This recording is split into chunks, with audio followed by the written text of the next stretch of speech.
여러분 안녕하십니까? 혁신 라이프 코칭 연수원 ICC 창설자 신현근 정신분석학 박사입니다. 제가 이번에 클래스 EU 클래스 마켓에 저의 영상 강의를 개설하였습니다. 이번에 처음 개설한 강의는 정신분석적 인간 이해 과목입니다. 제가 하는 강의 내용을 여러분께서 잘 아실 수 있도록 이 과목의 소개 영상과 첫 번째 강의 정신분석학의 정의와 두 가지 기본적 가설을 주제로 한 강의 영상을 여러분께 소개합니다. 이 두 개의 영상을 보시고 더 관심 있으신 분들은 직접 제 클래스 사이트로 들어가셔서 클래스에서 어떤 것이 진행되는지 검토하시고 여러분 주위에 있는 분에게도 제 강의가 있음을 알려주시면 고맙겠습니다. 여러분 감사합니다. 피해자, 구원자, 가해자. 자기 자신을 피해자로 여기는 환자의 인식은 경계선 환자와의 정신치료에서 역전이를 다루는 작업을 어렵게 만드는 강력한 원인 중 하나이다. 신경증 환자는 그들의 불행과 고통에 대한 서사에 직접 기여하고 있는 것처럼 보인다. 그들은 부모를 용서하지 못하고 부당하게 대하는 듯하며 대인관계의 문제에서 그들이 가진 환상과 왜곡이 수행하는 역할도 분명해 보인다. 이와 달리 경계선 환자는 보호자로부터 잔인하게 학대당하고 방임되었던 가슴 아픈 이야기를 들려주는 경우가 많다. 그런 이야기에는 환자가 운명의 잔혹한 소나기 안에서 어린아이로서 겪어야 했던 깊은 무력감이 담겨 있기 때문에 몰입할 수밖에 없다. 많은 경계선 환자는 타인으로부터 줄곧 학대를 당해 왔음에도 불구하고 자기 자신이 기본적으로 그런 취급을 받을 만한 나쁜 사람인 것이 분명하다며 스스로를 계속 비난한다. 이 모든 요인이 결합되면 치료자의 마음속에는 구원자가 되고 싶은 환상이 떠오를 수 있다. 치료자는 종종 마음속으로 매력적이고 총명한 이 청년이 다른 부모를 만났더라면 상황이 완전히 달라졌을 텐데, 또는 이 불운한 여자가 여느 남자와는 다른 방식으로 자기를 대해주는 좋은 남자를 만나면 좋을 텐데 하는 생각을 하게 된다. 이러한 내적 사색은 흔히 가혹한 운명으로부터 환자를 구해내고 마법처럼 그 삶을 바꾸어줄 완벽한 부모 혹은 완벽한 연인이 되고 싶다는 치료자의 초기 구원 환상을 반영한다. 많은 경계선 환자가 유년 시절 부모나 다른 보호자와의 관계에서 실제로 희생당한 경험이 있을 것이라는 생각은 최근의 경험적 연구를 통해 대체로 사실임이 입증되었다. 일부 정신역동적 이론들은 과도한 구조적 공격성 혹은 어머니의 과잉 간섭을 병리 발생의 원인으로 강조하고 있지만, 지난 20년 동안의 경험적 연구들은 적어도 특정 사례에서는 실제적인 신체적 학대와 성적 학대, 심각한 방임이 경계선 환자의 병인에 중요한 역할을 하고 있음을 보여주고 있다. 경계선 환자에 대한 한 가족 연구는 계보 발단자의 64%가 부모와 심한 갈등을 겪었으며, 이들의 관계에서는 노골적 학대, 적대적 양육, 공공연한 평가절하가 특징적으로 나타났음을 발견한다. 여기서 잠깐 머물면서 우선 여러분들 처음 이 주제 피해자, 구원자, 가해자라는 주제를 지금까지 잠깐 서문 부분 들으면서 느끼는 것을 좀 나누는 시간 갖죠.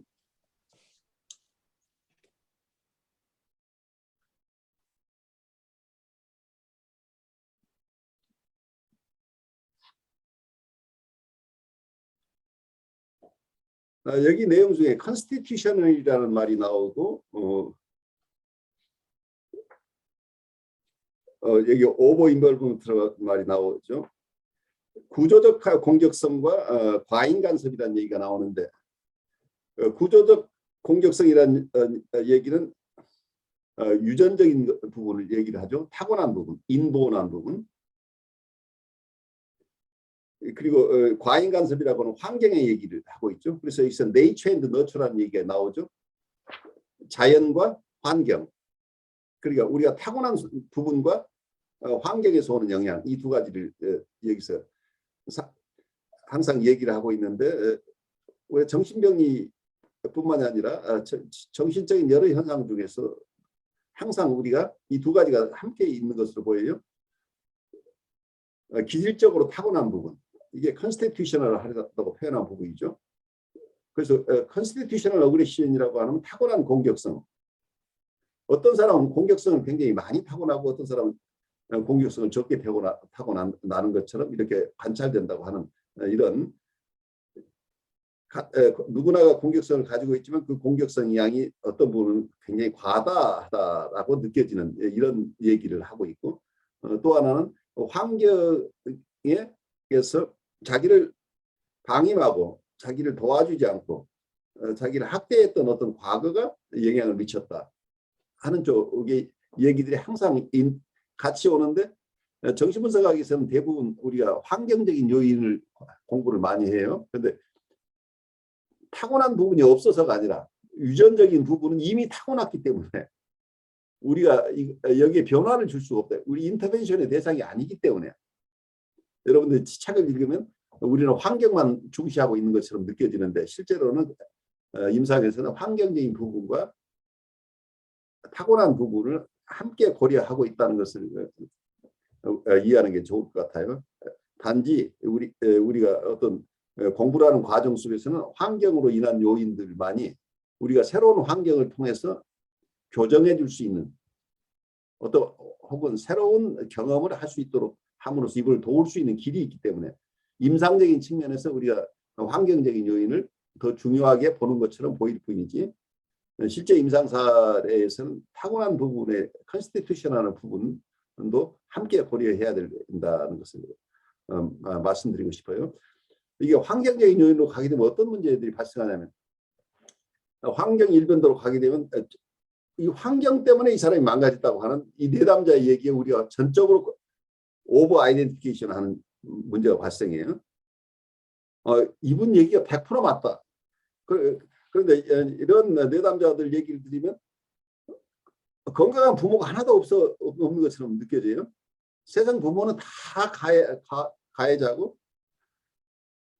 뭔가 이해를 할 수 없는 배상한 괴물 같은 존재로 항상 가해자로 나타나죠.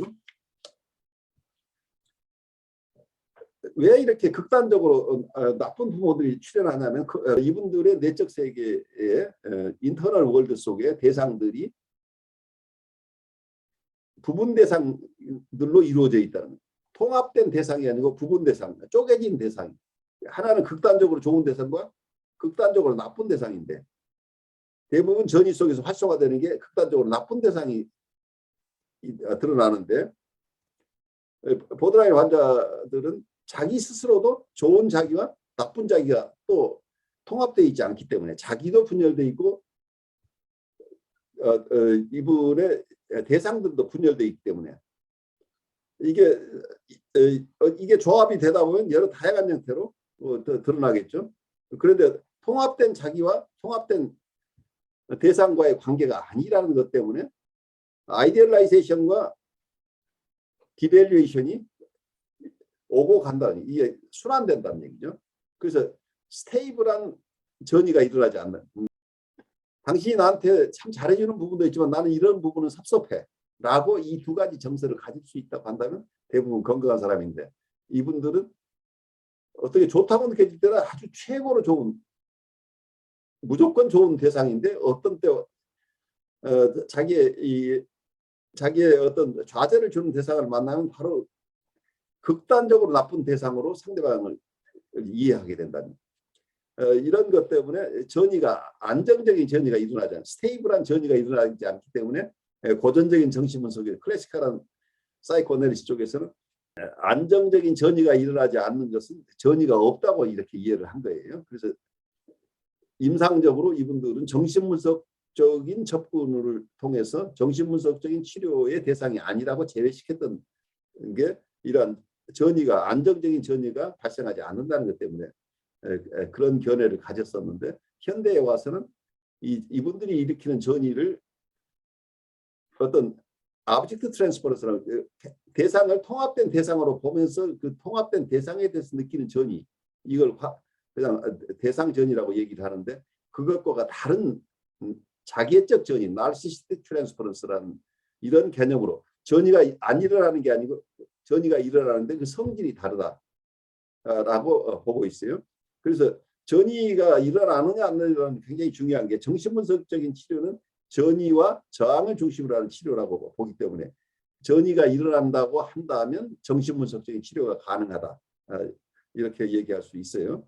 그래서 이런 부분에서 전이와 역전이 문제는 아주 크리티컬하게 정신분석적인 어프로치를 하는 과정 속에서 나를 치료자인 내가 지금 어떤 역할을 하고 있고 그리고 내담자는 어떤 상태에 있는지를 이해하는데 역전이를 통해서 이게 가능하다고 보는 현대적인 이론들을 우리가 계속 공부해 오고 있어요. 그래서 과거에는 정신분석적으로 치료할 수 없다고 했던 많은 보드라인 환자나 사이카틱한 환자나 심각하게 자기애적인 환자들을 현대정신분석적인 측면에서는 대부분 정신분석적으로 치료할 수 있다고 보고 있어요. 대상관계 이론도 그렇게 치료해요. 대인관계 이론에서도 마찬가지고 그리고 스파틴스가 창시한 모던 사이코애널리시스 현대정신분석에서도 다 이분들을 치료할 수 있다고 보고 있는 거죠. 정신분석적인 측면에서 정신분석적인 어프로치를 통해서. 그래서 정신분석적인 치료의 대상이 넓어져 왔어요. 그리고 과거 같으면 정신분석적인 치료의 대상이 아니었던 분들은 지금 이분들을 정신분석적인 퍼스펙티브로 치료하는 것이기 때문에 정신분석의 폭을 넓히고 또 한쪽에서는 정신분석을 통해서 도와드리는 내담자의 파퓰레이션이 굉장히 넓어졌다고 하는 거죠. 그런 측면에서 정신분석의 대중화라고 얘기할 수 있겠죠. 정신분석이 일부 계층에만 정신분석의 도움을 일부 계층에 있는 특수한 분들만 정신분석의 도움을 받는 게 아니고 거의 모든 분들이 정신분석에 의해서 도움을 받을 수 있다 하는 정신분석의 확장이 일어나고 있다는 것을 이해하면 좋겠어요. 그 말씀 중에 그 전이가 안 일어나는 경우라고 그렇게 과거에는 그래서 그 전이가 이런 자기애적 전이는 전이가 아니라고 생각을 했어요. 전이가 없어도 그걸 왜 전이가 안 되는지 그것도 전이로 뭐 하는 그 글이 여기 있었던 것 같아요. 그래서 그런 상태, 과거에는 전이라고 생각하지 않은 것을 우리는 어떤 면에서는 가장 활발하게 전이가 일어나는 것이 이 보드라인 환자나 사이카틱 환자, 특히 헤드폰 환자들에게서는 전이가 너무 강해요. 사실은 왜냐하면 자기애적 전이라고 하는 건 대상과 자기가 융합되는 어떤 체험들이니까. 대상과 자기를 분리하지 않은 상태에서 느껴지는 정서니까 어린아이가 엄마에게 느끼는 정서 이런 것들이기 때문에 굉장히 강렬한데 그 강렬한 것이 보통 독립된 인격에 대해서 느끼는 게 아니고 자기와 내가 한 몸인 상태에서 느껴지니까 이분들이 대상에 대해서 느끼는 정서는 자기에게 느끼는 정서하고 분리가 안 된다는 얘기예요. 왜냐하면 대상과 자기를 한 몸으로 느끼기 때문에. 그래서 분리 개별화되지 않은 상태에서 느껴지는 정서들은 한쪽에서 보면은 대상을 독립된 대상으로 생각할 때 어느 대상, 과거에 어머니 대상에 느꼈던 정서를 지금 치료자에게 전치한다. 그러면 그게 클리어해지죠. 아, 어머니 전이가 일어났구나. 하는데 이러한 보드라인 환자들의 경우에는 그 정서가 자기의 정서하고 대상이 느끼는 정서를 같다고 느끼는 경우가 많아요. 어느 독립된 인격에 대해서 대상에 대해 느꼈던 정서를 다른 대상에게 옮겨놓는다는 개념을 프로이드가 가지고 있었는데 그 개념이 맞지 않기 때문에 이건 전이가 아니라고 느꼈던 거예요. 그냥 자기 정서만 왔다 갔다 하는 거라고 느끼기 때문에 이게 전이가 아니라고 느꼈다는 거죠. 월시의 독창적인 연구 이후로 경계선 환자의 경우 아동기 시절의 학대 발생률이 높다는 사실이 많은 연구를 통해 입증되었다. 헐망과 그의 동료들은 경계선 환자 21명 중에서 68%가 어린 시절 성적 학대를 당했고 71%는 신체적 학대를 당했으며 62%는 가정폭력을 목격했음을 밝혀냈다. 웨스턴과 동료들은 경계선 인격장애를 진단받은 청소년 입원 환자들의 의료 기록 중 50% 이상에서 신체적 혹은 성적 학대의 증거를 발견할 수 있었다고 했다.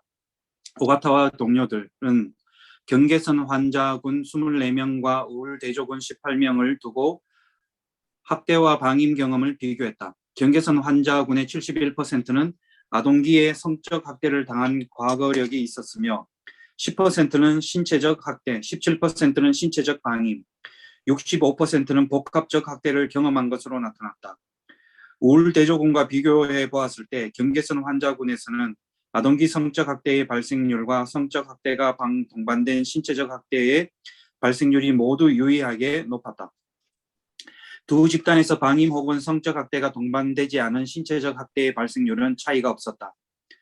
또 다른 비교 연구에서는 아동학대를 언어적, 신체적, 성적 학대라는 세 가지 형태로 분류했다. 조사자들은 외래 환자 중 경계선 환자 50명과 기분부전 장애 환자 26명, 그리고 반사회성 환자 29명을 비교했다. 경계선 환자들 중 58%는 성적 학대나 신체적 학대, 혹은 두 가지 형태의 학대를 모두 경험했다고 보고했다. 그러나 신체적 학대나 성적 학대보다는 언어적 학대가 실제로 더 흔하게 나타났다. 경계선 환자들 가운데 46%는 신체적 학대, 26%는 성적 학대를 받는 데 비해 언어적 학대를 당한 환자는 무려 72%에 달했다. 같은 표본에서 76%의 환자는 아동기 시절 부모나 보호자로부터 상당한 방임을 경험했다고 보고했다. 베이커와 동료들은 이번 치료를 받은 경계선 환자 29명과 우울증 환자 15명, 정상 대조군 14명을 대상으로 연구를 실시했다. 경계선 환자는 다른 집단에 비해 부모, 특히 아버지에 대한 부정적 척도에 더 부정적으로 응답했을 뿐만 아니라 긍정적 척도에는 덜 호의적으로 응답했다. 아버지에 대한 점수의 차이가 유의미하게 나타난 경우는 응답자의 나이 및 성적 학대의 경험 여부와 관련되어 있었으며 이는 어머니에 대한 응답에서는 유의미하지 않았다. 연구자들은 경계선 환자가 비교 집단에 비해 세상을 부정적이고 악의적인 방식으로 바라보는 경향이 크다고 결론 내렸다.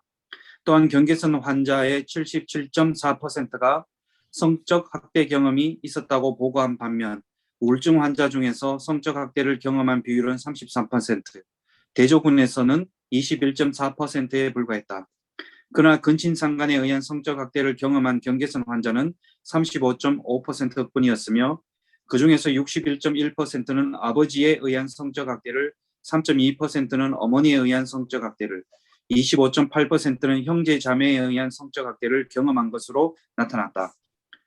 자나리니와 동료들은 경계선 환자의 대조군의 분리 경험에 대해서 또 연구했는데 경계선 환자의 74%가 18세 이전의 보호자의 죽음을 경험했거나 보호자로부터 일정 기간 동안 분리되어 지낸 경험이 있었다. 눈에 띄는 연구 결과이긴 하지만 이를 반사회성 환자나 기분 부전 환자들과 비교했을 때는 크게 다르지 않았다. 다만 초기 아동기의 분리 경험에 대한 조사에서는 경계선 환자의 분리 경험 비율이 기분 부전 환자군에 비해 유의하게 높았다. 최소한 5가지 이상의 주요 연구들은 경계선 환자가 부모로부터 정서적인 방임을 경험했음을 시사한다. 그 중에서도 가장 최근의 연구에서는 부모 결합 형태 척도를 활용해 경계선 환자 62명과 경계선이 아닌 환자 99명을 비교했다. 예상 가능한 일이지만 경계선 환자는 어머니와 아버지로부터 보살핌을 덜 받았다고 기억하는 경향이 대조군에 비해 훨씬 높았다. 만인 정신역동적 이론들은 경계선 환자의 병리 형성과 병인론에서 어머니의 양육 실패에 주목하지만 이 연구는 경계선 환자의 어린 시절 동안 부모 모두가 곤란을 준 것으로 기억된다는 점을 지적한다. 예정 없는 통제, 패턴은 부모 모두에게 나타났으며 이는 부모가 정서적 지지 제공과 더불어 분리로부터의 아동 보호에 실패했음을 의미한다. 웨이그 프랭크와 페리스는 이 패턴을 부모 양쪽 모두의 실패라고 언급했으며 어린아이였던 경계선 환자로서는 한 부모의 긍정적 경험으로 다른 부모와의 부정적 경험을 완충할 수 없었다는 점에 주목했다. 지금까지 제시한 모든 경험적 연구들의 결과는 경계선 인격 장애 형성의 원인에 관한 복잡하고 혼합된 그림을 제시하고 있다. 분명 경계성 병리의 발달에는 다양한 경로가 존재한다. 많은 환자가 상실, 방임, 신체적 학대, 언어적 학대, 그리고 성적 학대가 뒤섞인 경험을 갖고 있다. 정신역동적 이론들 속에 담긴 상반된 견해들은 각각의 경계선 환자 집단이 서로 다른 발달적 경험을 갖고 있다는 사실에 기인했을 수 있다. 예를 들어 애들러가 서술하였듯이 초기 아동기의 주변인의 죽음이나 방임을 경험한 환자는 안아주기, 위로하기, 내사를 발달시키는 작업에 실패했을 수도 있다. 웨이그 프랭크와 페리스가 수행한 연구는 어떤 환자의 경우 유년기에 과도한 통제를 경험했으며 이들은 그런 경험으로 인해 메스터슨과 리즐린가 설명한 버려짐에 대한 걱정을 품을 수도 있음을 보여준다. 각 연구에서 학대나 방임의 과거력이 없는 경계선 환자들로 구성된 하위 집단에는 캔버그의 과도한 구조적 공격성 모형을 적용하는 것이 적합할 수 있다. 그러므로 임상가는 경계선 인격장애가 동반하는 모든 공경에 대해 자동으로 부모를 비난할 태세를 취하지 않도록 주의해야 한다. 일례로 어떤 환자는 1960년대 쿠바의 미사일 사태 당시 어머니가 자신에게 핵 전쟁을 견디지 않아도 되게끔 침대에서 죽여주겠다는 말을 했다고 전했다. 그러나 사회복지사가 환자의 어머니를 만났을 때 어머니는 진정으로 남을 염려하고 돌보는 사람처럼 보였고 딸이 실제로 일어났던 일을 심하게 왜곡했다는 사실에 아연질색했다. 그러면서 그 환자의 어머니는 원자폭탄의 영향으로 고통받느니 차라리 가족이 다 죽는 편이 낫겠다는 말을 했던 것이라고 바로 잡았다. 네, 좋아요. 이쪽에는 굉장히 실증적인 연구들을 이렇게 모아놓고 있는데 아까 제가 얘기했던 네이처 앤 너처라고 할 때 또 정신분석의 이론 속에 재미있는 게 프로이드가 처음에 어떤 신경증 환자들을 봤을 때 초기에 프로이드의 이론은 성적 학대 쪽에 비중을 두었죠. 그래서 환경에 의해서 어떤 정신병리가 발생한다는 쪽의 이론을 가지고 있었는데 그래서 주위의 환경에 있었던 그 대상들 부모나 아이 주변에 있었던 사람들의 성적 학대의 원인일 것이다라고 봤었는데 그 이론을 쭉 처음 추구하다 보니까 꼭 그런 것은 아니라는 결론들이 나오면서 환자들이 하는 얘기가 천편일률적으로 다 학대를 받은 것으로 나오는데 나중에는 현실과 다른 경우들이 발생하다 보니까 또 한 축으로 펜터스 이론이 발달됐어요. 이게 환상 이론이죠. 아이가 가지고 있는 원래의 공격성이 어떤 펜터스를 만들어낸 게 아니냐. 아니면 공격성이나 성적 욕동. 아이의 유아 성욕론이라는 게 나와요. 그러면 어때요? 초기에 가졌던 시덕선 티어리, 그 유혹 이론이라고 시덕선 티어리 유혹 이론이라는 게 아이의 주변에 있었던 보호해야 될 사람이나 주변에 있었던 사람들의 성적 유혹이 어떤 정신적인 어려움을 아이들에게 가져왔다는 이론이었는데 그러니까 이때는 환경이 원인이라고 봤던 거예요. 환경 속에서 일어난 것, 리얼리티 속에서 일어난 것. 환경에 의해서 정신질환이 왔다. 신경증이 발생했다. 이런 이론인 이 이론을 초기에 가지고 있었는데 바로 또 극단적으로 그와 반대되는 이론을 발달했어요. 이게 아이의 유아 성욕이라는 게 있어서 아이들의 성적 환상 속에서 성적 학대를 경험하고 있는 거 아니냐. 실제 일어난 리얼리티가 아니고 팬터시이다. 그래서 팬터시 이론. 그런데 이 두 가지 이론을 너무 극단화했어요. 그래서 어느 경우에는 성적 학대가 실제로 있었던 그게 주요 원인일 수도 있고 어떤 경우에는 이런 팬터시 중심으로 아이가 상처를 받을 수도 있다고 하는 거예요. 그래서 리얼리티라고 하는 게 사이킹 리얼리티도 리얼리티라고 하는 개념으로 우리가 이해할 수 있는 거죠. 아이들은 환상 속에 경험하는 것도 실제에서 경험하는 것과 똑같이 하나의 리얼리티일 수 있다고 하는 쪽에서 본다고 한다면 A와 B가 아니라 A and B라고 볼 수 있는 거죠. 어떤 면에서 성적 학대나 방임이 원인일 수도 있지만 또 한편에서는 아이가 판타지 속에서 어떤 것을 체험하느냐도 원인이 될 수도 있다. 그래서 이 두 가지 요인들이 그래서 네이처 앤 너처랄지 이런 극단적으로 어느 하나가 원인이라고 봤던 이런 이론들이 나중에 중화되는 과정을 거치겠죠. 그래서 초기에 프로이드도 처음에는 환경 중심으로 얘기를 했다가 나중에는 환경이 아니고 판타지 중심으로 환상 중심으로 이론을 전환을 했는데 이 판타지 중심으로 이론을 전개한 것이 결국 정신분석의 발달에 아주 중요한 역할을 했어요. 그게 다 100% 맞지 않고를 떠나서 판타시라는 거, 우리의 인터널 월드, 내적 세계를 잘 이해하기 시작한 게 이런 판타시 이론이 큰 영향을 미친 거죠. 그래서 대상관계 이론 속에서는 판타시 이론이 굉장히 발달해요. 멜라니 클라인 쪽에서는. 그런 점에서 어떤 리얼리티하고 판타시 이 두 가지가 다 우리 심리적인 현상의 원인을 제공하는데 어느 쪽이 맞느냐고 우리가 계속 얘기를 하는 것 자체는 굉장히 사변적인 얘기인데 임상적인 얘기는 아니에요. 임상적으로는 이 두 가지가 섞여 있는데 어떻게 해요? 80대 20일 수도 있고 70대 30일 수도 있고 어떤 경우는 10대 90일 수도 있고 각각 어느 비중이 더 높을지는 알 수 없지만 순수하게 어떤 유전적이거나 그러니까 순수하게 타고난 것이거나 순수하게 환경적인 것은 없다. 100%는 없다고 보는 이 두 가지 요인들이 항상 섞여 있다고 봐야 되기 때문에 그 이론을 우리가 배워 알고 있는 게 중요한데 어느 하나로 극단으로 가지 말고 구체적인 임상 케이스에서는 이분은 어느 쪽에서 더 큰 영향을 받았는지 구체적으로 봐야 된다는. 그래서 어느 내담자도 똑같은 내담자는 하나도 없다는 얘기예요. 어제까지 내가 어느 환자를 잘 치료했는데 그분을 치료했을 때 내가 가졌던 이 사람은 자기 판타지 중심으로 이렇게 많은 어려움을 겪는 분을 치료했다고 한다면 내가 새로 만나는 환자도 비슷한 증상을 보이니까 같은 증상이니까 그 방식으로 이분을 치료한다고 할 때 실패할 가능성이 높은 거죠. 이분은 판타지가 아니라 리얼리티 쪽에 더 문제가 있었다고 한다고 한다면 내 이론이 오히려 이 사람을 잘 이해하는데 방해가 된다는 거예요. 그래서 이론 중심으로만 갈 때는 굉장히 큰 위험이 있다고 하는 거죠. 우리가 가진 고정관념을 투사한다는 얘기예요. 그렇게 되면 이 내담자를 바르게 이해할 수 없다고 하는 한계에 부딪힌다는 얘기죠.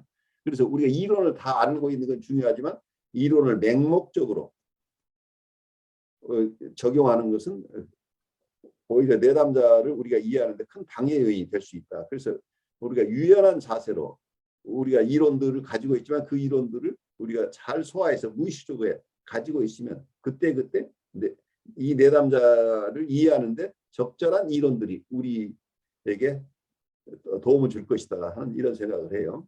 제가 사람들을 만나보면은 이제 이야기를 듣다가 처음에는 뭐랄까요, 그 사람의 이야기를 될 수 있으면 이제 수용하잖아요. 근데 수용하는 과정 속에서 막 처음에는 그 사람이 하는 말이 아 그랬구나라는 아니 그런 일이 있었다니 이렇게 하면서 마음속에서 어떤 뭐랄까요 히스토리를 아는 것 같은 느낌으로 쭉 나갔는데 그 여러 가지 경험 속에서 발견되는 거는 그 이야기가 꼭 맞진 않더라는 그런 그리고 심지어는 그 사실이 3년에서 5년 지난 다음에서야 밝혀지는 그런 상황도 있고 그랬을 때 이야기를 들었을 때 그 사람의 정서적인 현실이라고 봐야죠. 그 사람이 가지고 있는 정서적 현실이 과거에 있었던 정서적 현실보다는 지금에 있는 현실이 더 가깝지 않을까 하는 그런 생각하고 처음에 이야기를 했을 때 근데 그 이야기를 하고 난 다음에 그 사람이 그거를 계속 이어나가는 이야기도 있지만은 중간에 조금씩 바꾸더라고요. 그거를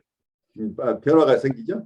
예, 이야기를 바꿔가지고 그 사람은 아무 생각 없이 그냥 계속 이야기를 바꾸면서 말하지만 저는 그걸 퍼즐을 맞춰야 되잖아요. 또 그 전에 이렇게 이야기했는데 이번에 이렇게 이야기했네. 그럼 그 뭘까 이렇게 계속 맞추다 보니까 나중에 되니까 결과적으로 알게 된 것은 그 이야기 전부 다 뒤집어야 되는 그런 상황까지 오고 이제 그런 걸 경험하면서 그 무조건 공감한다고 되는 게 아니다 하는 생각을 가졌거든요. 그래서 그 많은 경우에는 처음에 이야기 들었던 그 환자의 이야기에 공감을 하다 보니 그 다음에 들어오는 이야기들에 대해서는 경우에 따라서는 상담자가 그 다음에 이야기를 믿지 못하고 거부하는 그런 경우도 이제 보게 되거든요. 예, 그렇게 되죠. 예, 그러니까 그래서 정서적인 공감인데 이것을 어쩌면 이분들의 이모셔널한 부분은 거의가 추루스에 가깝지만 거기에 나오는 스토리들, 인텔렉츄얼한 부분, 그 스토리의 전개 방향이나 이런 것들은 많은 경우에 딜루전하는 경우가 많아요. 그게 망상적인 부분들도 있는데 여러분들이 공감하는 건 굉장히 중요한데 많은 분이 망상까지도 같이 공감해 줘야 되는 것을 착각하고 있는 것 같아요. 그 망상에 공감하다 보면 이 망상은 스스로 변하니까 전번의 망상과 이번의 망상이 달라질 때는 이 사람 믿을 수 없다가 되니까 이 사람 얘기를 곧 이제 내가 듣지 않게 되는 거죠. 처음 가졌던 인상만 가지고 이 사람을 판단하게 되는 거죠. 그래서 굉장히 어려운 게 정서적으로 충분히 공감하는 것과 이분이 하는 얘기를 고지고대로 받아들이는 건 별개라. 그래서 우리가 분석가는 익스피리언싱 이고로 경험하는 자아와 애널라이징 이고를 분리해낼 수 있어야 된다. 분석적인 자아, 중립적으로 바라볼 수 있는 또 이런 내 마음도 함께 공감하는 부분은 익스피리언싱 이고를 통해서 충분히 공감해내지만 이 정서적인 공감은 이루어지만 이분을 전체로서 살필 수 있는 분석가로서의 또 나의 이고의 펑션 이거마저도 완전히 없애버리면 어떤 상황이 일어나냐면 격동인식이라는 개념을 어떤 학자들은 카운터 아이덴티피케이션이 일어나서 내담자가 상담자를 닮아가야 되는데 상담자가 내담자를 닮아가는 경우가 발생해버려요. 그렇게 되면 내담자의 얘기 속에는 정서적인 진실이 숨겨져 있지만 그 속에 정서적인 진실을 내포하고 있지만 그 속에서는 트루 팩트, 리얼리티 측면도 있지만 팬터시가 섞여 있는 이 팬터시에 우리가 그냥 그대로 이걸 리얼리티로 받아들여 버리게 되면 이분을 잘 이해하지 못하고 이 팬터시가 달라졌을 때 그 다음에는 자유현상 속에서 다른 얘기들이 나오고 또 엉뚱한 얘기, 혼란스러운 것들 이분들은 특히 어떤 분열되어 있는 심리 상태이기 때문에 지금의 심리 상태가 다음 심리 상태로 변했을 때 스토리가 완전히 달라져요. 그래서 이걸 짜맞출 수가 없게 되는 거죠. 그래서 저도 처음 이런 분들을 만났을 때 이분을 몇 년 동안 보면서 계속해서 이분의 말이 바뀌어 나가는데 내 나름대로 계속해서 이 사람의 라이프를 내가 몇 년은 어떤 상황 내가 이 사람의 라이프 스토리를 적어가면서 이 사람을 이해하려고 애를 썼는데 결국은 내가 포기했어요. 그런들 아무 소용이 없다는 거예요. 어제 한 얘기도 오늘 와서 완전히 다른 얘기로 바뀔 수 있고 그래서 이분들의 세계는 2차적인 사고 그 세컨더리 프로세스 2차 과정에 의한 사고들이 아니고 1차 과정에 의한 사고이기 때문에 이게 팬터시의 세계가 굉장히 강렬하게 있기 때문에 논리적인 세계가 아니라는 거예요. 그 논리적인 세계가 아닌 속에서 나오는 여러 얘기들을 여러분들이 다 논리적으로 그대로 받아들여 버리면 이분을 이해하지 못하는 상황이 된다는 얘기죠. 그래서 임상적으로 만만치 않아요. 그래서 어쩌면 이분들이 가지고 있는 팬터시마저도 그대로 다 우리가 리얼리티로 받아들이는 경우에는 많은 경우에 아이들 상담하면서 부모님을 야단치거나 비난하는 상담자가 굉장히 많이 생겨나요. 아주 조심스러워요. 아이들의 얘기를 들으면 다 부모는 악당들이에요. 그리고 그 악당 부모를 만나면 내가 화가 나서 이 사람 어떻게 고쳐지고 싶어진다. 근데 이런 현상들이 일어날 수 있는 것은 우리가 지나치게 내담자를 그냥 내담자와 동일시가 일어나 버린 경우 이런 현상이 일어날 수 있다고 하는 거 굉장히 임상가들이 조심해야 될 부분이 거죠. 아이들 얘기를 듣다 보면 부모가 성한 사람이 없는데 이때 많은 경우에 상담자들이 부모를 비난하고 싶은 그런 역정이들이 생겨나고 그래서 실제로 부모한테 이렇게 하세요 저렇게 하세요 훈시하고 싶은 생각들이 일어나고 행동가도 일어나죠. 많은 경우에 대상관계를 이렇게 이제 환자를 통해서 듣다 보면 어떻게 보면 좀 되게 극단적인 어떤 그 돌봄을 받은 경우들이 나와요. 근데 이제 그렇게까지 극단적인 부모는 없겠지, 극단적이었을 것 같지는 않지만, 이분들의 그 관점이 분열되어 있기 때문에, 부분 대상 관계를 하기 때문에, 어, 그, 뭔가 아주 좋기만 하거나 아주 나쁘기만 한, 그러니까 그런 상태에서 얘기를 하죠. 그리고 그, 그 사이에서 좋고 나쁨과 그걸 동시에 볼 수 없으니까 거기서 발생하는 그 긴장감을 견디지 못하고 이렇게 온전히 굿, 온전히 bad 이런 식으로 자기가 대상과 자신을 보고 있다는 걸 전혀 모르죠. 그래서 이제 이, 이, 이 부분에서 이게 경계선 성격 구조에 대해서 저도 그냥 뭐 이렇게 약간은 그냥 그만히 했었는데 사실 병원의 환자분들은 사실 이런 케이스 되게 많거든요. 대부분의 케이스라고 봐야 네, 되거든요. 대부분의 케이스. 그러니까 제가 그래서 너무 이쪽 관점으로 환자를 또 보는 건가 싶을 정도로 제가 만나고 있는 환자들의 면면을 다시 이 관점으로 이렇게 보게 되니까 다 그쪽에 서 있네. 음.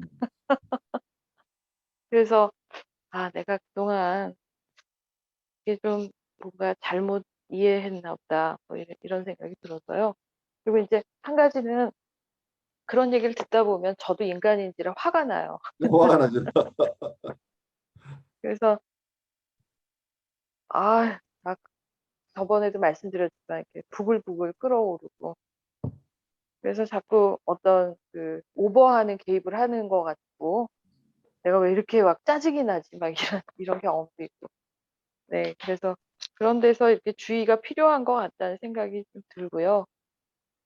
어쨌든 이분들의 그 어떤 생각이나 감정, 환상 이런 감각을 파악하기 위해서라도 제가 조금 더 그분들의 내적 세계를 면밀하게 잘 살펴봐야 되겠구나 앞으로 그런 생각을 많이 합니다 요새.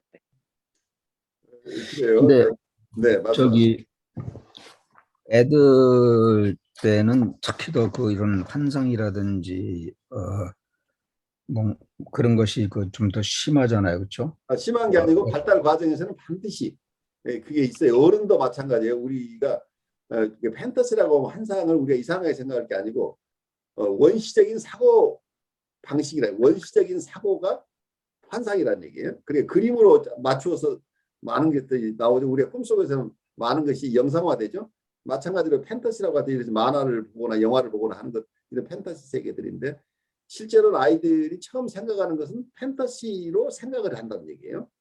그러니까 늘상 하는 것들이죠. 초기에는. 근데 그렇게 판타시가 아주 강한 애들이 요즘 보니까 어떤 그 부모님이 막 애가 이렇게 그 스툴에 이렇게 앉아 있는데 막 칭얼거리고 그러면은 애 달래고 뭐 이렇게 해야 되나 하니까 그냥 요새 뭐 아이패드 같은 거 있잖아요. 이렇게 주고서는 그 무슨 만화 영화 같은 거 이렇게 틀어주고 그냥 그 보게 하고 그러더라고요. 그러니까는 요즘 우리는 뭐 그런 거 우리 잘할 때는 없었으니까 요즘 애들은 그렇게 뭐 아이패드라든지 뭐 이런 영상 그걸 아주 어렸을 때 영화서부터 그냥 그걸 보고 자라니까 요즘 아이들은 지금 우리가 교과서에서 나오는 이런 우리가 배우는 그런 거 있을 때는 이런 게 없었을 거 아니에요. 그런 저기 이 애들 다루는 네, 그래서 그렇죠. 그런 것들이 어떤 지금 요새 추세 그런 그 아이패드나 뭐 이런 것으로 자라나는 애들의 어떤 추세 뭐 그런 것이 지금 상담하시면서 뭐 그런 걸 좀 느끼시나요? 저한테 여쭤보셨어요? 예, 예. 네. 그, 그게 질문의 그 포인트를 제가 잘 이해를 못해서 그러니까는 이제 이제 우리 그 기성세대 때 자랐을 때는 뭐 그런 아이패드 같은 거 없어가지고 우리는 네, 뭐 우리도 물론 환상이 있었지만은 그냥 자연에 섞여가지고 그냥 우리 나름대로 이렇게 상상을 하는데 요새 애들은 그런 뭐 아이패드에서 나오는 그런 영상물 그런 걸로 많이 더 워낙 지금 환상이 심한데 또 그런 것까지 겹쳐가지고 일어나는 어떤 병적인 그런 것이 느껴지냐고요. 근데 그거는 사실 딱히 뭐라고 말씀드리기가 좀 아직 경험이 없어서요.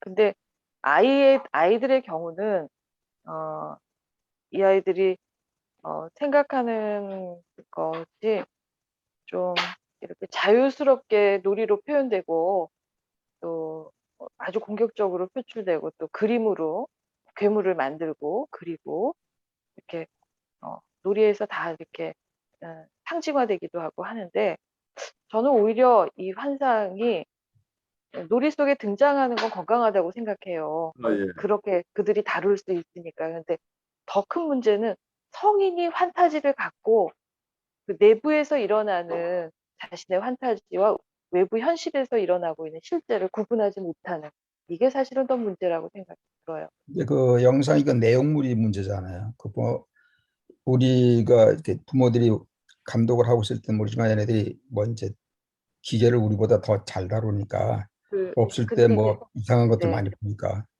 근데 이제 그 정도로 어떤 그 조금 저기 나이 든 아동들 예를 들어 초등학교 4, 5학년 이후부터 요런 아이들이 그 정도로 구분을 못할 정도가 된다는 거는 상당히 병리적인 상태예요. 그 이미 그러니까 병적인 상태일 가능성이 있죠. 네, 그러니까 게임 속에 그냥 하루 종일 거기서 그냥 사는 애들.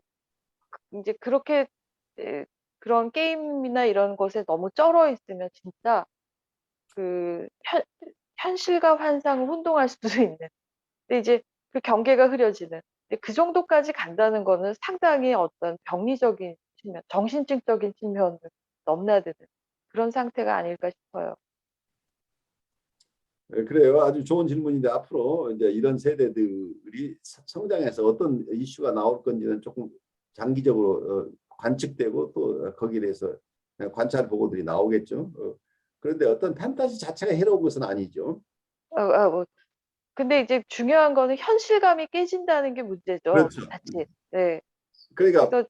만족이 할루시네이션을 통해서 만족을 우리가 얻는데 어떤 환상 속에서 그거 자체가 현실에 너무 박탈이 심하면 이분은 환상 속에서 만족을 얻을 수밖에 없는 아, 고질적인 상태가 가버릴 수 있잖아.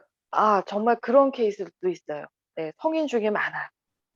그러니까 외부에서는 자기의 만족을 얻지 못하게 리얼리티 그렇죠. 속에서의 어떤 애써서 자기가 필요한 것을 얻는 것이라기보다는 이 판타지 속에서 자기가 느끼는 것이 더 생생한, 더 살아있는 느낌을 받기 때문에 이분들은 판타지 속에 도피가 시작되는 거죠. 그래서 이제 그런 부분은 굉장히 병리적으로 나타날 수 있는 거죠. 네, 방금 이제 질문하신 그 부분에 대해서 이제 제 조카들이 있는데 처조카가 있고 제 여동생의 조카가 있는데 좀 육아를 하는데 굉장히 다르더라고요. 나이대는 이제 지금 초등학교 둘 다 1학년 들어가는 그런 나이대인데 한 집은 스마트폰이나 게임 같은 거 절대 못하게 하고 그다음에 TV도 굉장히 단속해서 보여주는 그런 육아를 하고요. 제 여동생은 그냥 좀 하고 싶은 대로 냅두는 그런 육아를 하는데 이제 한 집은 이게 굉장히 나쁠 것이라 생각해서 굉장히 뭐라 차단을 많이 하고 있고 제 여동생은 뭐 거기에 대해서 크게 생각하지 않고 있는데 어떤 영향이 같이 지금 자꾸 생각을 해보는데 그래서 차단하는 그 방식을 쓰는 데는 제가 보기에 그런 영상을 접하는 건 적은데 좀 약간 억압되는 분위기가 있는 것 같아요. 억압되는 분위기죠. 네, 되게 그거는 좋은 점이 있을지는 몰라도 애들한테 계속 이렇게 못하게 하는 이런 충동을 억압시키는 이런 것들이 좀 분위기가 계속 이제 형성이 되는 것 같고, 그래서 애들이 거기에 대해서 너무 갈구하는 듯한 느낌을 받아요. 한번 제 휴대폰을 주면 완전 미친 듯이 막 이렇게 막 누르고 막 이렇게 하거든요. 언제 뺏길지 모르니까. 근데 이제 제 여동생이 조카는 좀 약간 자유분방한 면은 있는 것 같아요. 그런 오락이나 이런 판타지에 좀 빠지긴 하는데, 지나치게 그래서 탐닉하지 않을 수 있는 힘이 있으면 건강한 거죠. 그리고 이제 그걸 통해서 좀 소통하는 계기도 되는 것 같더라고요. 뭐 오락을 해도 이제 다른 친구하고 불러서 같이 그 안에서 막 대화하면서 막 하는 걸 보니까 마치 제가 어릴 때 그냥 동네 나가서 놀듯이 그렇게 하는 거 보고 저런 정도면 괜찮겠다 이런 생각도 든 적은 있었는데, 부모의 지도가 필요하긴 하지만 이걸 완전히 금지시키면 아이들에게 데미지를 줄 가능성이 있어요. 왜냐하면 요즘 아이들은 어떤 가상 세계를 통해서 가상 세계와 리얼리티를 함께 살아가는데 굉장히 익숙한 아이들인데, 이 한쪽의 축을 완전히 차단시켜 버리게 되면 다른 아이들하고 커뮤니케이션 채널이 완전히 막혀버리죠. 이걸 온실 속에 키우다 보니까 밖의 세상과 교류할 수 있는 길이 차단돼 버린다는 얘기죠. 그래서 그건 아주 신중하게 고려해야 될 부분이죠. 아이들, 그러니까 위험에 노출될까봐 그 위험한 것을 최소화하는 조치는 필요하지만, 그렇다고 해서 원천적으로 이게 차단해 버린다고 하는 것은 엄청난 데미지를 줄 수 있다는 얘기예요. 과거에 본인이 살던 세계에는 이 디지털한 세계 어떤 버추얼 리얼리티라는 게 없어서 자기 이런 것도 없어서 건강하게 자랐다고 우길 수 있지만, 지금 이 세대는 환경이 달라졌다는 걸 이해해야 되죠. 자기 방식으로 이 세상을 살다가는 자기는 이 세상에 적응하지 못하고 결국 도태된다는 것을 이해해야죠. 그러면 이 아이를 내 경험을 통해서 키운다고 하는 것이 얼마나 위험한가 하는 것에 대한 어떤 인식이 필요할 것처럼 느껴져요. 근데 그 디지털 기기를 굉장히 너무 어린 아이한테 칭얼칭얼거린다고 그렇게 보여주고 하는 게 굉장히 안 좋대요, 뇌 발달에. 우리 뇌 앞쪽에는 전두엽이라는 기능이 있는데, 그러니까 이 기능이 감정을 조절하고 충동을 조절하는 그런 기능을 하는데, 이렇게 한 가지 장면을 아무 생각을 막 안 하고 가만히 들여다보고 있잖아요, 이게.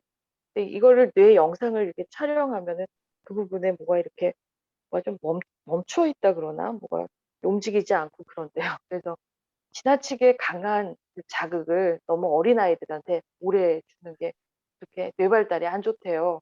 그래서 제가 자세히 설명은 못 드리겠으나, 그래서 어느 정도의 디지털 기기로부터 아이들이 조절을 할 수 있을 때까지는 부모가 일정 시간을 조절해 줄 필요가 있다고. 그 부분은 저도 동의해요. 그러니까 지나치지 않도록 하는 것은 중요한데, 이걸 굉장히 거의 차단하시피 차단한다고 하는 것은 또 다른 위험이 도사리고 있다고 보여요.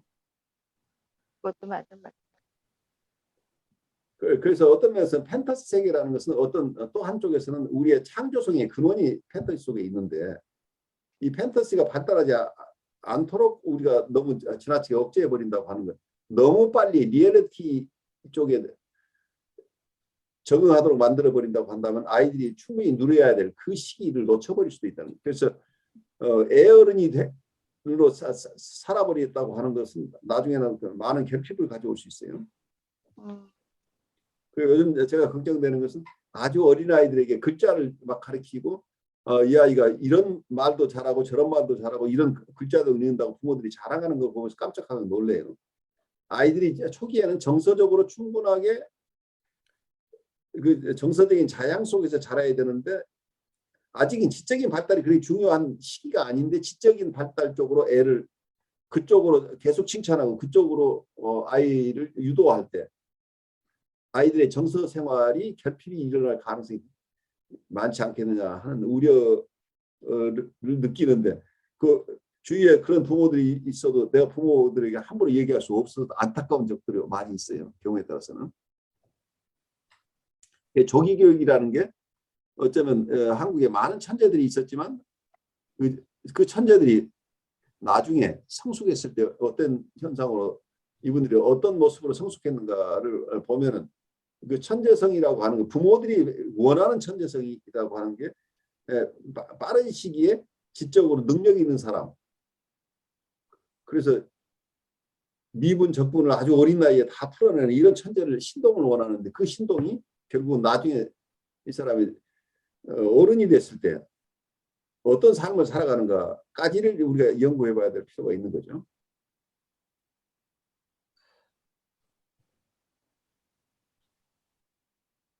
우리 서 목사님 어떤 생각을 하세요? 네, 이 읽고 또 이래 또 우리 하시는 분들 이야기를 좀 들으면서 느끼는 게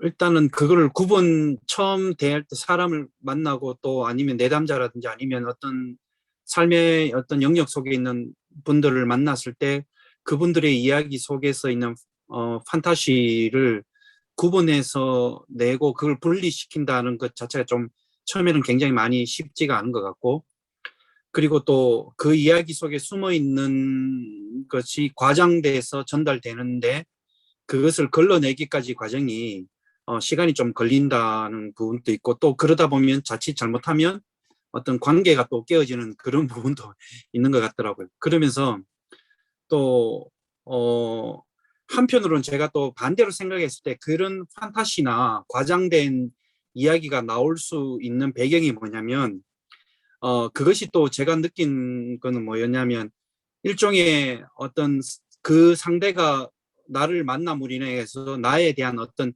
애정을 받고 싶고 사랑을 받고 싶고 또 동정을 받고 싶고 위로를 받고 싶어 하는 그런 어떤 시그널적인 입장에서의 또 다가오는 부분들이 있는 것 같았습니다. 느꼈을 때. 그랬을 때 그 관계를 맺어가는 그 부분에서 그런 과장을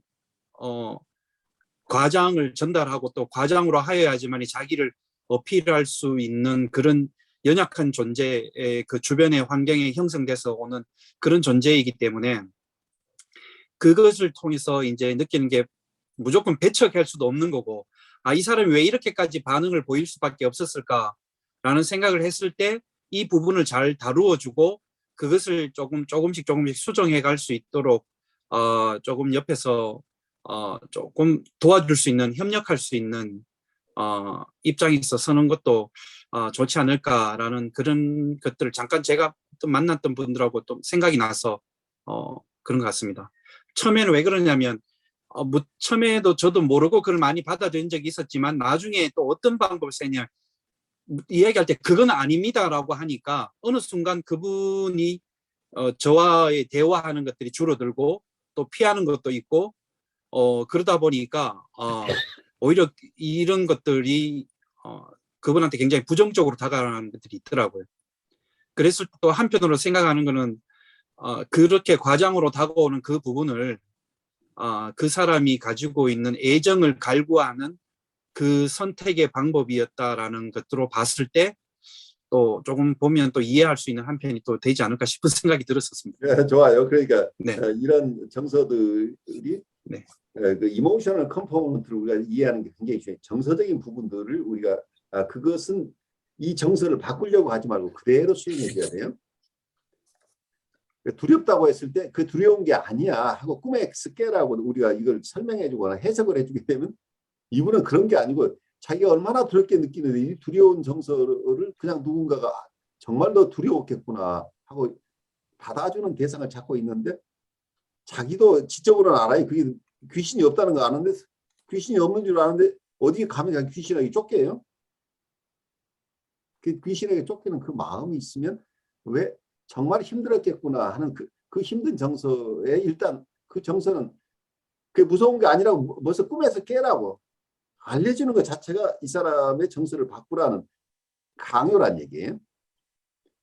그러니까 어떤 사실을 바꾸라는 것보다 이 사람 당신이 느끼는 것 자체가 잘못됐어. 그렇게 느끼는 게 아니야. 그렇게 느끼지 말고 이렇게 느끼라고 강요하는 것 자체가 치매적이라는 거예요. 그래서 정서적인 커뮤니케이션이 굉장히 중요한 게 상대방의 정서를 있는 그대로 수용해주는 능력이 있어야 이게 우선 가능하죠. 근데 우리는 이게 틀린 정서라고 하면서 배척하고 싶어. 그 정서가 나한테 불편할 때 특히 그래요. 그리고 역전이 저항이 일어나 버린다는 얘기예요. 우선 그냥 컨테인 하는 것으로 이 사람한테는 큰 도움이 되는데 내가 그걸 컨테인하지 못하고 이 사람이 그냥 바로 되돌려져 버리는 현상이 일어나게 되면 이분은 자기가 힘든데 너 지금 엉뚱한 생각하고 있어.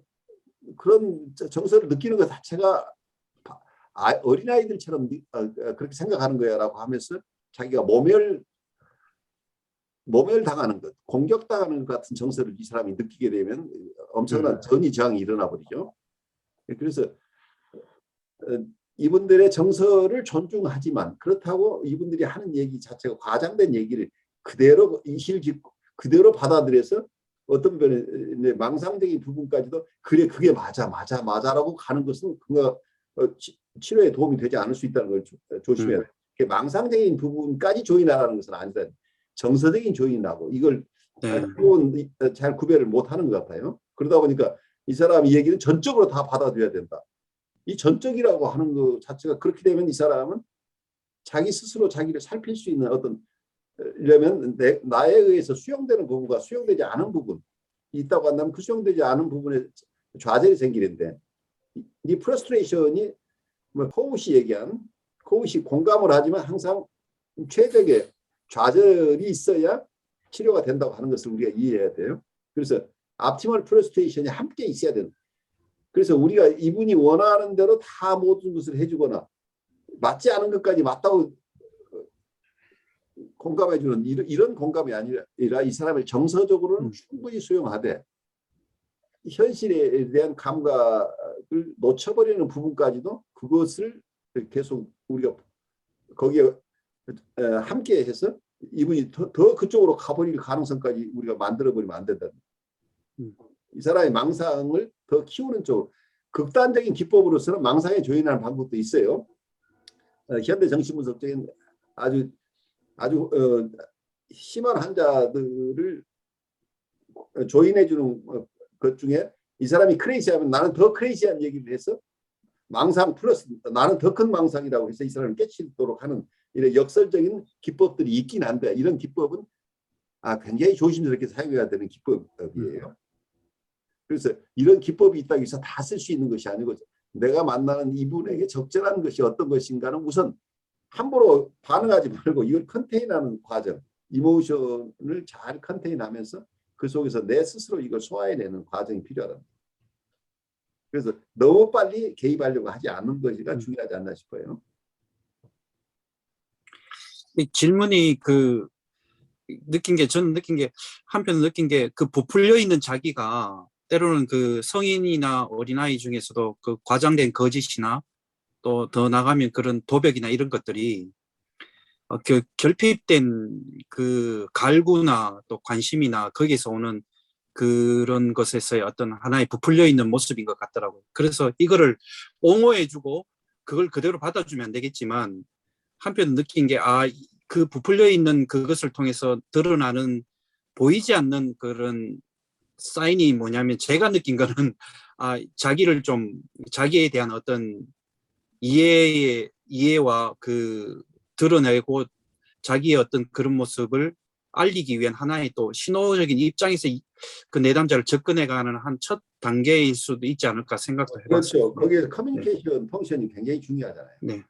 자기를 알리는데 자기의 처절한 정서적인 상황을 나한테 알리고 있는데 이걸 너무 빨리 해석적으로 가버리면 그거 별거 아니야. 사실은 어린 시절에는 그렇게 느꼈지만 지금 어른이 됐으니까 그렇게 느끼지 않는 게 좋아라고 우리가 얘기해버린다고 한다면 이 사람은 자기가 어린애 취급당하고 자기 정서가 존중받지 못하고 무시된다는 느낌을 받을 수 있다는 거죠.